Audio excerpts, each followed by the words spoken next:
ሴት አሳሳች ናት የሚል ምልከታ ብዙ ማህበረሰብ ውስጥ ነው ያለው፣ ብዙ ካልቸር ውስጥ ነው ያለው። ቁርአን ሴት ልጅ ከዚህ ፍጹም ነው ያጸዳት። ይሄ የተሳሳተን ሐሳብ ነው ያፈረሰው። ክልከላው ለሁለቱም ነው። ወላ ተቀረባ هذه الشجرة ነው የሚለው። ክልከላው ለሁለቱም ነው።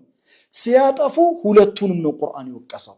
በል እንደውም ሱረቱ ጣሃ ላይ ስፔሲፊካሊ ሲወቅስ የምናገኘው አደምን ነው። ስፔሲፊካሊ ሁለቱም አጥፍተዋል። ሱረቱል አዕራፍ ላይ ሁለቱንም ይወቅሳቸዋል። ማለት ወቀሳ ስላችሁ አትቅረቡ ያልኳችሁን ዛፍ ለምን ቀረባችሁ? ይሄን ነው የሚላችሁ። ሱረቱ ጣሃ ላይ ስትሄዱ ስፔሲፊካሊ አደምን ነው እንደሚያነሳው። ፈአሳ አደም ረበሁ ፈገዋ ይላል። አደም ጌታውን አመፀ ሳተም ይላል። እንዴ እናታችንስ? እናታችን ሔዋን እናታችን በአደማዊነት ስር ነው የምትካተተው። ይወቀስ ከተባለ ግን የሚወቀሰው ወንዱ ነው አለ አላህ። አይገርማችሁም?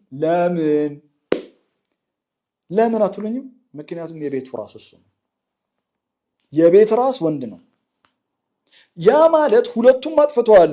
ሪስፖንሲቢሊቲ የቤቱ ሪስፖንሲቢሊቲ ይጠየቅ ከተባለ ኃላፊነት ያለበት መጀመሪያ የቤቱ ራስ ባል ነው።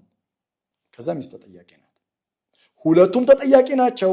ነጥለን ደግሞ እንጠይቅ ካልን ተጨማሪ ኃላፊነት ያለበት ወንድ ነው። ስለዚህ እኛ ቤታችን ውስጥ አያድርገውና ልጆች ቢበላሹ አላግባብ የሆነ ነገር ልጆች ሲያደርጉ ብናይ የቤቱ ራስ ወንድ እንደመሆኑ መጠን መጀመሪያ የሚጠየቀው ባል ነው። አንዳንድ ጊዜ እኛ አይታችሁ ከሆነ ሚስቶቻችን ነው አይደል የምንወቅሰው። በቃ ልጆቹን በስርዓት አታሳድጊም፣ ልጆቹን ዞር ብለሽ አታያቸውም፣ እኔ ቀን እየደከምኩ እየሰራው ነው እየመጣ ያለሁት። እውነት ነው የአኽል ከሪም በጣም ውጭ ያለው ድካም እንረዳለን። አላህ ያበርታ፣ አላህ ያግዝ።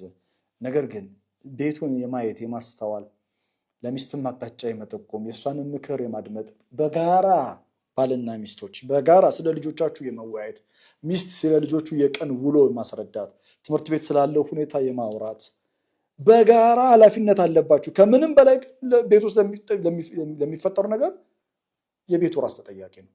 የቤት ራሱ ወንድ ማዕረግ እንደተሰጠው ሁሉ ቁርአን የሚያስተምረን ማዕረግ በተሰጠ ቁጥር ትልቅ ኃላፊነት አለበት። አደም ትልቅ ማዕረግ ነው የተሰጠው፣ ትልቅ ኃላፊነት ደግሞ ተሰጥቶታል።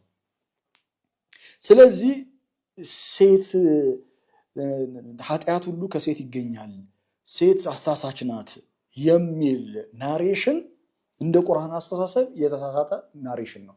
ሁለቱም ክልከላ